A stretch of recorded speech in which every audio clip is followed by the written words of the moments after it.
Ora, a minha intenção neste vídeo de hoje é de vos falar um pouco sobre uma obra que para mim é das obras mais extraordinárias e belas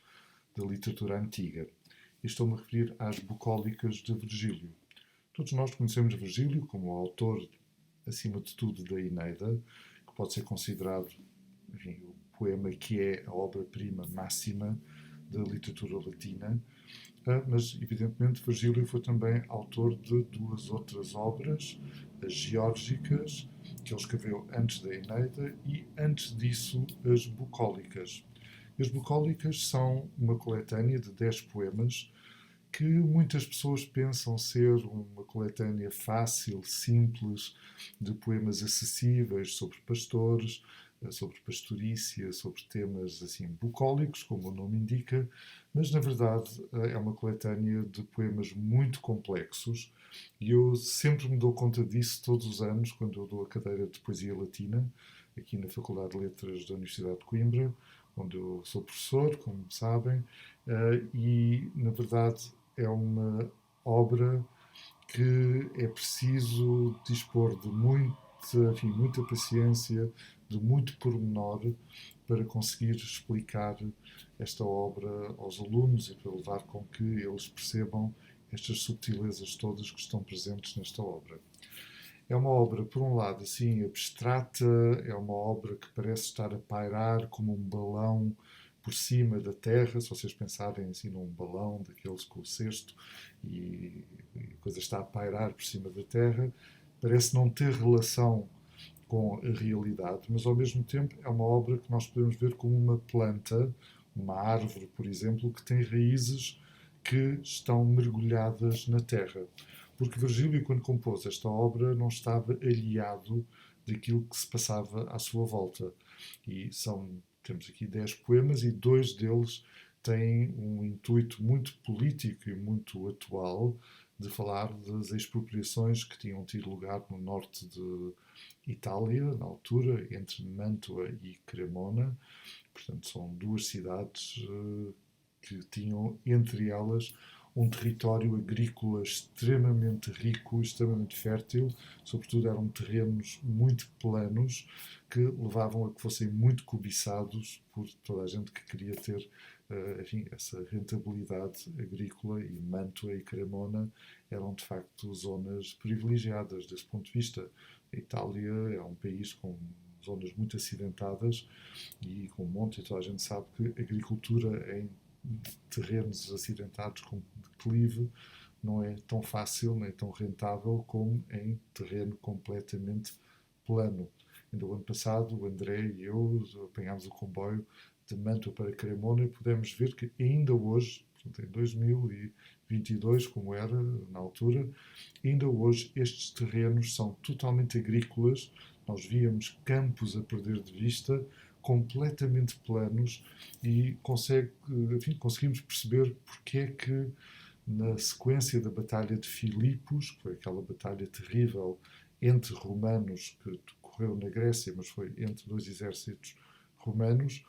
Marco António e Octaviano, por um lado, Bruto pelo outro. Portanto, essa batalha entre esses dois exércitos, em que depois se recompensaram os soldados que tinham combatido do lado de Octaviano para terem essas propriedades nessa zona de Mantua, expropriando as pessoas que eram os legítimos proprietários.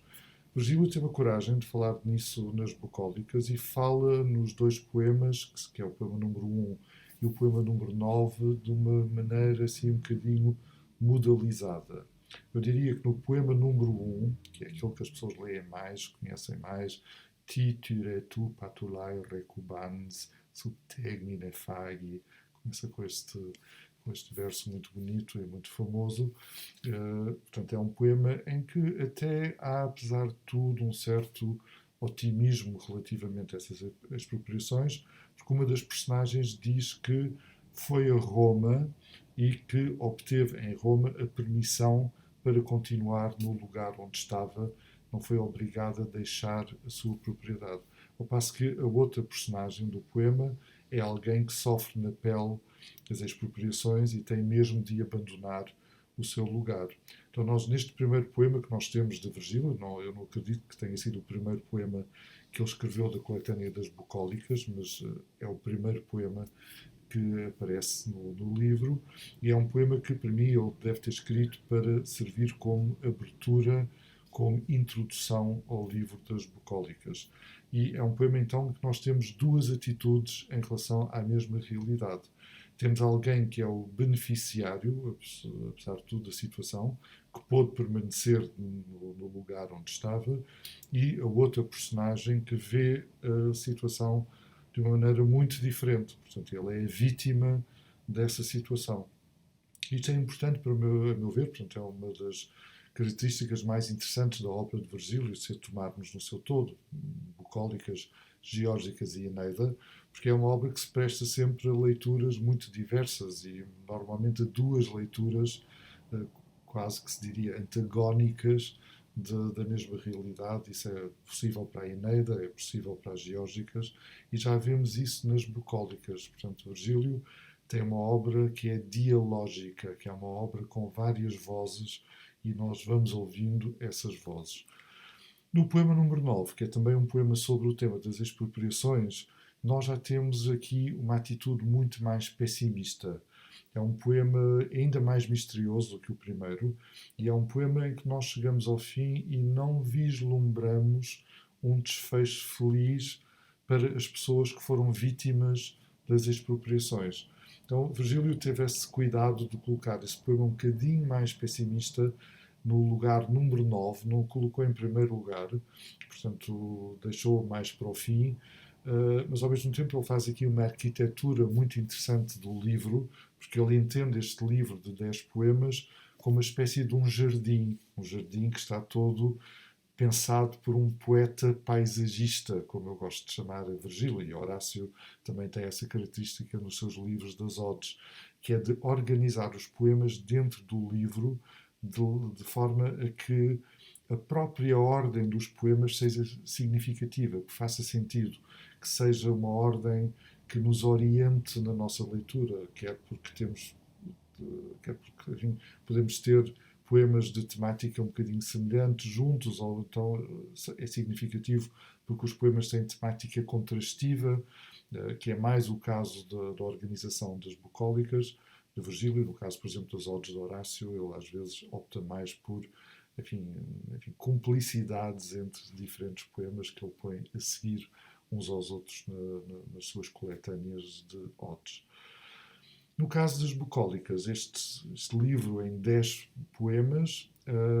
vemos que o número 1 e o número 9 têm esse tema das expropriações, o número 2 e o número 10 têm o tema do amor não correspondido, do amor impossível, da pessoa que está apaixonada por alguém que, à partida, não está interessada nessa pessoa. Isso é o caso tanto de Corydon, no poema número 2, e é um poema de temática homossexual, portanto, Corydon está apaixonado por um jovem que não quer saber dele. Esse jovem, por sua vez, é escravo, está num relacionamento com o seu dono, e, portanto, nesse início desse poema número 2 das bucólicas, nós já temos toda a situação delineada como sendo impossível. É um triângulo amoroso do qual não há qualquer tipo de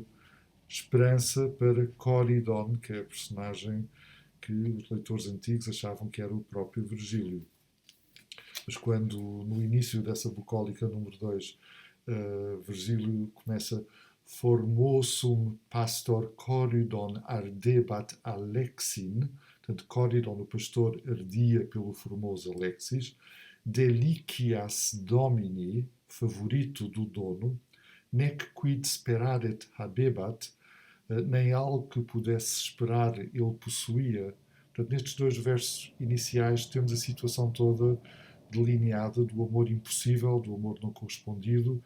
deste triângulo em que Corydon está apaixonado por um rapaz, mas que, por sua vez, esse rapaz tem um dono, porque é um escravo, e não há qualquer hipótese de Corydon, enfim, competir com o dono do escravo em termos de riquezas, em quaisquer coisas que levariam a que o Alexis, o escravo, preferisse Corydon. No caso do poema número 10, nós temos um grande aristocrata romano chamado Cornélio Galo, que é alguém que Virgílio conhecia muito bem, era um grande amigo dele, também era do norte de Itália, quer dizer, mais enfim, do que nós chamaríamos hoje talvez França, mas enfim, é uma zona assim nortenha. Em princípio ele deve ter estudado com Virgílio em Milão e depois em Roma. Foi uma personagem muito, muito interessante porque enfim, o obelisco que está à frente da Basílica de São Pedro, no Vaticano, um obelisco que foi dedicado por Cornélio Galo a Júlio César, quando Cornélio Galo era prefeito no Egito, e esse obelisco foi depois trazido para Roma e hoje está à frente da Basílica de São Pedro. Portanto, Cornélio Galo foi uma figura importante politicamente, foi alguém em quem Octaviano, mais tarde Augusto, confiou, mas depois mais tarde perdeu a confiança de Augusto e pensa-se que ele se suicidou por volta de 27 ou 26 antes de Cristo. Ele é o dedicatário, portanto, é a pessoa a quem Virgílio dedica a bucólica número 10, e nessa bucólica número 10 temos então este tema do amor não correspondido. Cornélio Galo está apaixonado por uma cortesã, que é ao mesmo tempo uma bailarina, de nome grego, que ele sabe perfeitamente que não está interessada nele. Tanto não está interessada nele que ela deixou a Itália e foi para o norte da Europa, juntamente com outro militar que ela preferiu a Cornélio Galo. Então Cornélio Galo fica assim a encenar como que enfim, a sua morte por amor envolvido nesse relacionamento e nessa situação que ele sabe que não tem qualquer tipo de desfecho feliz possível. Portanto, é essa a bucólica em que Virgílio escreve as famosas palavras que parecem significar tudo o amor vence, portanto, omnia vincit amor, portanto, omnia vincit amor, mas que aqui significam mais do que tudo o amor vence, tudo o amor derrota. Portanto, o amor é uma coisa tão forte e ao mesmo tempo tão impossível. Isto é algo, é uma ideia que já vem até de Lucrécio, que é um poeta que Virgílio muito admirava, que o amor não tem como dar certo. E isso é de facto uma das ideias que estão nos 10 poemas das bucólicas, essa ideia do amor como uma coisa tão difícil, uma coisa tão complexa e tão em que o desencontro é o mais normal, que de facto ficamos assim com uma ideia do amor. Então, mas o que é o amor? Uh, Enfim, a chave aí talvez seja a chave epicurista,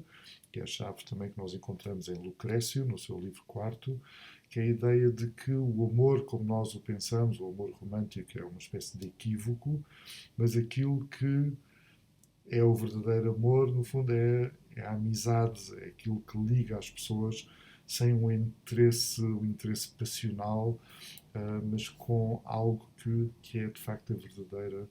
amizade epicurista, enfim, chamada filia em grego, amicitia em latim, e esse valor da amizade é algo que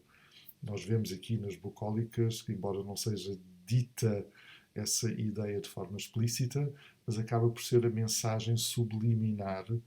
de todos estes poemas sobre amores trocados, amores desencontrados, amores impossíveis, amores escandalosos, que também estão presentes, por exemplo, na Bucólica 6, mas a mensagem subliminar acaba por ser essa, de que o verdadeiro amor é o amor que quer o bem alheio, portanto é o amor da amizade, e esse é que vale, que conta. Há muitas ideias e muitos aspectos fascinantes que nós encontramos nas bucólicas e que partilhei agora alguns aqui convosco, mas eu gostaria de vos ir dando mais assim umas dicas sobre as bucólicas e falando assim mais em pormenor enfim, de algum dos poemas em particular, para vos dar um pouco a dimensão do que é esta poesia e do seu, enfim, enorme e lindíssimo interesse.